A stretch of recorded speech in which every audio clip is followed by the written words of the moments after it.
press about him, and you say he's kind of a throwback to the pitchers that you would catch back in the day. You've had some time to watch him on video. What's your take on Kirk? He makes you get off the plate. He gets you out in, and it exposes their weakness, which is general part of the plate.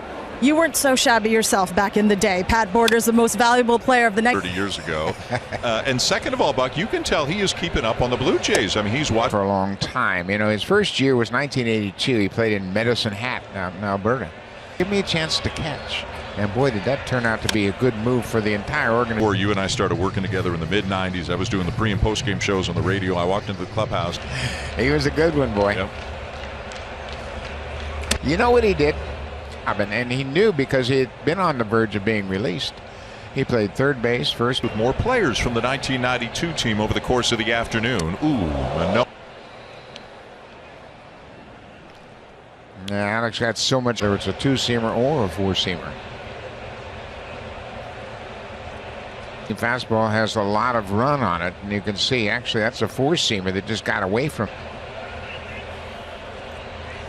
And a swing and a miss, 0-1 in the American League. He had 16 last year over the course of 20. A 27-year-old rookie sends this one to left center field. Raimel Tapia has played left, center, and right. The catcher hitting 192 with 7 home runs on the season. There in Coors Field. Got a good jump on that one. Aguilar looked like he had a chance to split the outfield. See Kurt Suzuki catching tomorrow. Was the last 4 years. Down and in, ball one. But hitting under 200. He's fourth this year.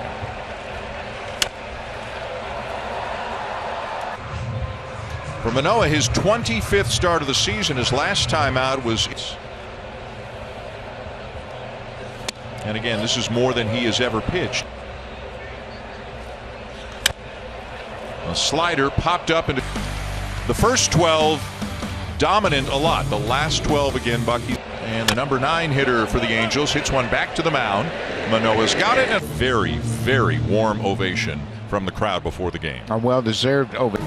Ceremony before the game, of course. The fellow who managed the Blue Jays. The leadoff hitter just hit, and he became a heck of a player. Walking, he's let him be himself. Again, Dave Stieb joining us. Phenomenal years through the 80s, of course, and was still on the team in '92. No score, bottom of the second. Iago Espinal. They were all in the dugout, all leaning on the railing, watching that ceremony, seeing a dozen of the. What a dominant player Devo was. But it's an interesting. I watched the ceremony and then met with the players as the veterans and the alumni came down and first strikeout of the ball game for Ohtani. All that Ohtani has kind of shied away from recently, but right there. Hitting the start in left field this afternoon, hitting 265. Turf in case Tapia tries to bunt or maybe chops a swing. And Tapia does hit a lot of fly balls to left field. The alley in left center.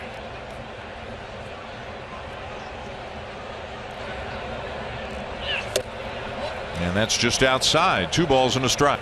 22nd this year, and they use a 6-man rotation. He's not really happy with the strike zone. He's about the easiest going guy you'll meet. Phil Nevin on the other. Off the plate outside. 3-2 now on top. Distinct, difficult jobs all at once. So it kind of ball. You're going to try to make it work. One thing that he hasn't really done all that well, he certainly pitched a lot better. Anaheim. He gets Tapia with a. Hitting .371 over his last 12 games. But he's been refreshed and recharged. Of course, a little bit more competition for playing time all around the field since the acquisitions of Whitmer. Fastball fouled off, 1-2. The competition of players behind you. because you always knew there was somebody. Steve Baker, a great manager of the Houston Astros, was asked recently what kept everybody focused in making sure they put out their best effort every day. With the addition of Jackie Bradley Jr. and with Merrifield, all of a sudden everybody knows, hey, only 9 for this season. Now he throws the splitter hard. It will be 90 miles an hour at times. The 2-2.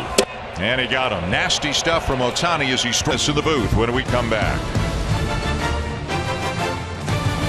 Martinez, and right in between us here, the great Dave Steve has been kind enough to join us. You saw them struggle at the beginning, then you were with them when they became contenders, and you were there when they finally. That much consideration because I was so excited about being in the major leagues. Something that I was in awe, to put it mildly. And then in college? Never. I'd never pitched. And the reason I pitched was accidental. I thought nothing of it. And when the Blue Jays, and they gave me the whole spiel about quickest way to the majors is to be a pitcher. And so, of course, I gave him the right answer. But month. Manoah strikes a cut. Dave Steve will be with us when we come back.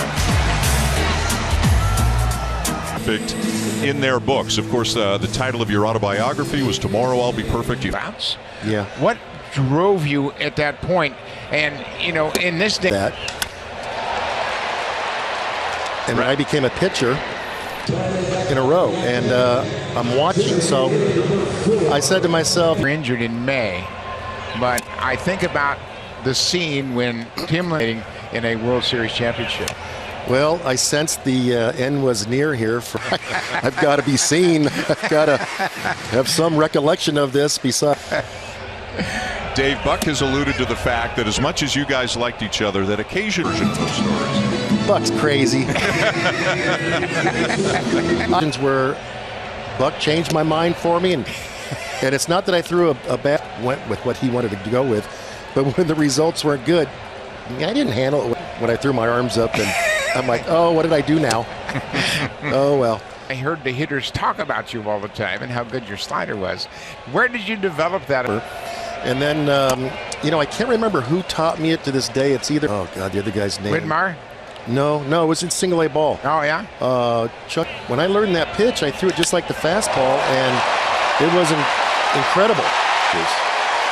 And same with lefties, away from lefties and inside on lefties. So, what would you throw Vladimir Guerrero Jr. to try to get him out? it's deadly, but when you throw it in a bad spot or it's kind of flat, it's not good at all. Dude, by accident. By accident. Here's Alejandro. Tough out for me. Some hitter that you had trouble with. There wasn't really one guy. It was a guy that had power. So we're talking Mattingly, Boggs. More attention to the guys like that. And you don't take the other guys lightly, but you definitely have to. If they didn't play good behind me, I wouldn't lead the league in innings. I wouldn't, but the almost no hitters. It comes down to the perfect game.